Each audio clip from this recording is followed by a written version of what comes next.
নমস্কার, আমি সুমন চ্যাটার্জি। দক্ষিণ কলকাতার রবীন্দ্র সরোবরের বিপরীতে আজকে এই গ্যালারি গোল্ডে আমি উপস্থিত হয়েছি। এখানে একজন বিশিষ্ট চিত্রশিল্পী বা হস্তশিল্পীও বলা যায়, মানে শিল্পী মানুষ সুবীর সরকারের আমন্ত্রণে এসেছি। আসুন আজকে তার সাথে আলাপ করা যাক। নমস্কার, আমি সুবীর সরকার। গ্যালারি গোল্ডের সামনে আমরা এখন আছি। আমার এখানে একটা এক্সিবিশন চলছে। এটা মূলত পেন্টিং, স্কাল্পচার এবং ফটোগ্রাফি এক্সিবিশন। দেখতেই পাচ্ছেন তার ব্যানার এখানে রয়েছে, অর্গানাইজড বাই গ্রিন মাইন্ড। এটা প্রধানত আমার খুব কাছের শিল্পী শ্রী স্বপন সরকার এবং মানিক কান্ডার, এদের তত্ত্বাবধানেই এটা হচ্ছে। তো আমরা এখানে আমার স্কাল্পচার রয়েছে, বাকি শিল্পীদের পেন্টিং রয়েছে এবং ফটোগ্রাফিও রয়েছে। আসুন দেখুন।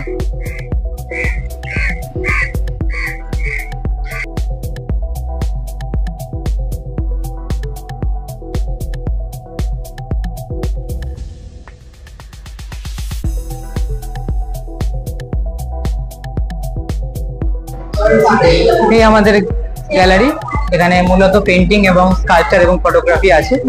দেখুন ঘুরে ঘুরে।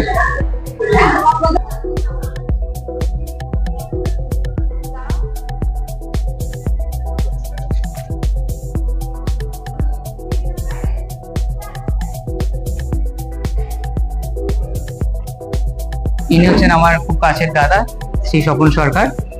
এনার তত্ত্বাবধানে আমার এটা চলছে। দাদার সম্পর্কে খুব বেশি বলা যায় না, খুবই কাছের মানুষ। ইনি আমাকে অ্যাপ্রোচ করেছিলেন এখানে একটা এক্সিবিশন চলছে করার জন্য।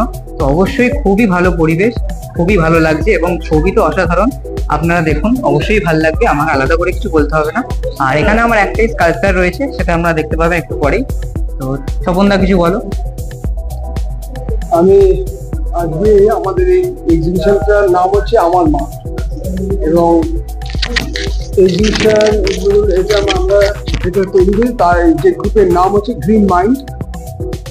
কারণ গ্রিন মাইন্ড হচ্ছে সবুজ মন, সেই জায়গা থেকে এই গ্রিন মাইন্ডের নাম। এবং এখানে প্রায় 45 থেকে 46 জন আর্টিস্ট রয়েছে, প্রায় 100 উপরে পেন্টিং রয়েছে আমাদের এই টোটাল এক্সিবিশনটার মধ্যে।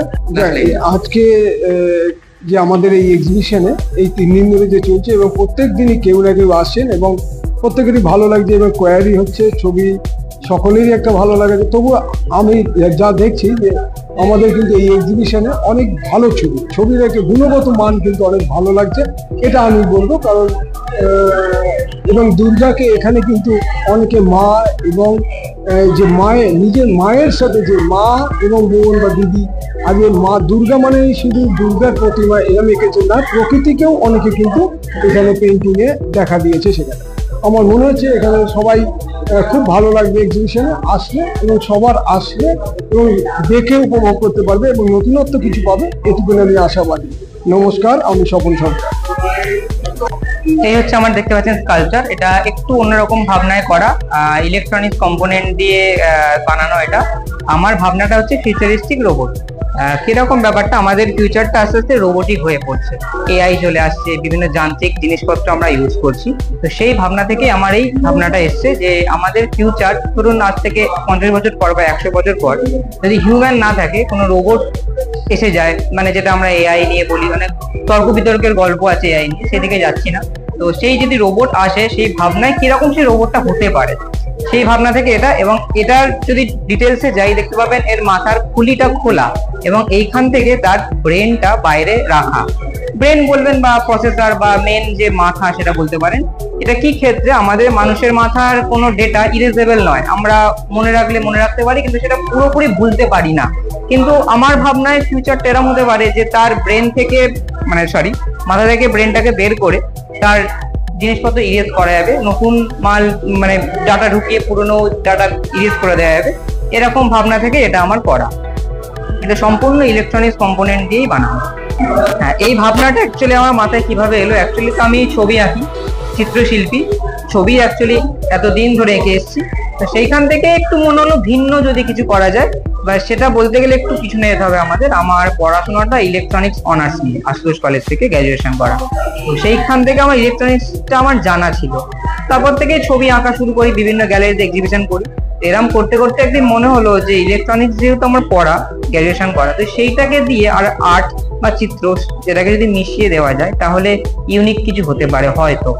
তো সেই ভাবনা থেকে আমার এটা করা ইলেকট্রনিক্স জিনিসপত্র।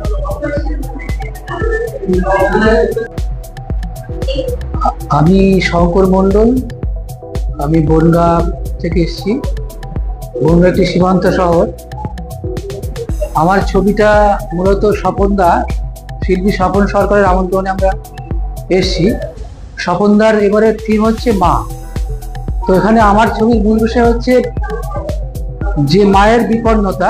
প্রথম ছবিতে দেখা যাচ্ছে একটি পুতুল কন্যা, তা সেই যে তীরবৃদ্ধ, মানে মায়ের কাছে যে পুতুল কন্যা সন্তান বিপন্নতা, সমাজের বিপন্নতা, আর তার হাতে মাইক্রোফোনে তিনি করছেন যে সমাজকে হার্ন করছেন।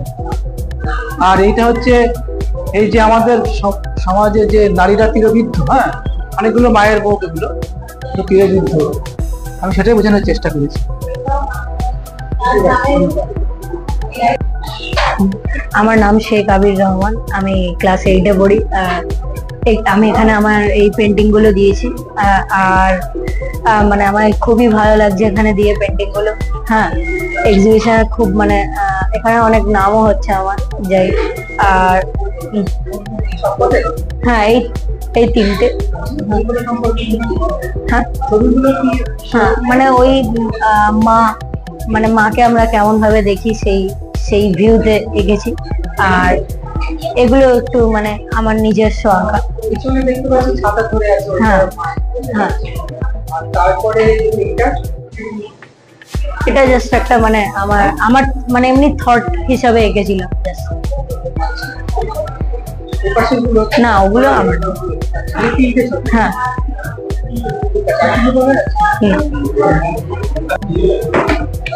আমার নাম তমালি দত্ত, আমি মা দুর্গার উপরে ছবি করেছি।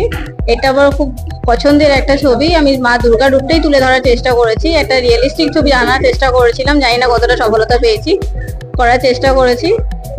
আশা করি সবারও ভালো লাগবে। ধন্যবাদ।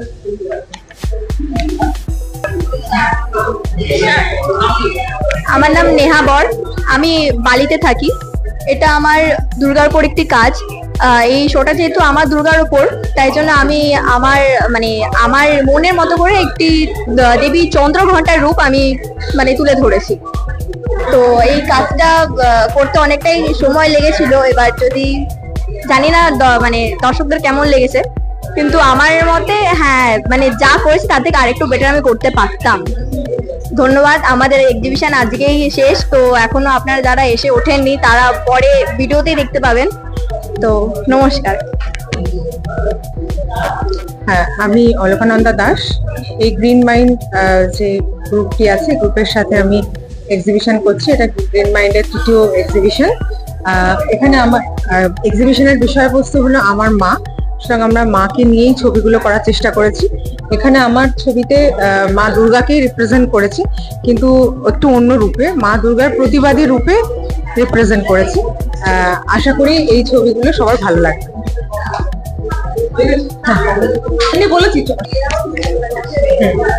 নমস্কার, আমি অলকানন্দা দাস। আমি গ্রিন মাইন্ড গ্রুপের সাথে এই এক্সিবিশনটা করছি, আমার মা এক্সিবিশন। এখানে আমার এখানে যে দুর্গা, মেনলি দুর্গা নিয়ে এক্সিবিশনের মূল লক্ষ্য। এখানে যেরকম আমার দুর্গা করেছি, এই 4টি আমার নিজের চোখে দেখা দুর্গা। তো এই দুর্গার মধ্যে এই দুর্গা কিন্তু প্রতিবাদী দুর্গা। হ্যাঁ, দুর্গার মধ্যে একটা যে ধ্বংসাত্মক ব্যাপার আছে, আবার মায়ের রূপও আছে, কিন্তু আমার দুর্গা এখানে প্রতিবাদী, এখানে আশীর্বাদ স্বরূপ, এখানে বিধ্বংসী, এবং এখানেও ভালোবাসার স্বরূপ। তো দুর্গার বিভিন্ন রূপকে আমরা এখানে রিপ্রেজেন্ট করেছি। নমস্কার। আমার নাম লোপামুদ্রা ঘোষ। আমি এই মানে এক্সিবিশনে এই 2টো ছবি দিয়েছি। হ্যাঁ, আর এই ছবি মানে এটা হচ্ছে আমার মা, আমাদের থিম হচ্ছে আমার মা, সেই অনুযায়ী আমি এই ছবিটা করেছি। আমার মা মারা গেছেন, আর আমার মা বলতে আমি এখানে বুঝেছি আমার মা পুরো আমার পৃথিবী ছিল। হ্যাঁ, সেই পৃথিবীও, এইটা আমি পৃথিবীটা দেখিয়েছি, এই হচ্ছে আমার মা। আর এই যে ফুলগুলো হচ্ছে, যেহেতু মারা গেছে মা, ওই জন্য আমি এই ফুলগুলো করেছি। আর এইটা হচ্ছে আমার মা বলতে আমি দুর্গাকেও বুঝিয়েছি, মা দুর্গা, উনি সবারই তো মা। আমি ওইখানে মা দুর্গাকে এটা বুঝিয়েছি, এই জন্য মা দুর্গা করেছি। আর এটা হচ্ছে আমার মা, এর জন্য আমি এটা করেছি।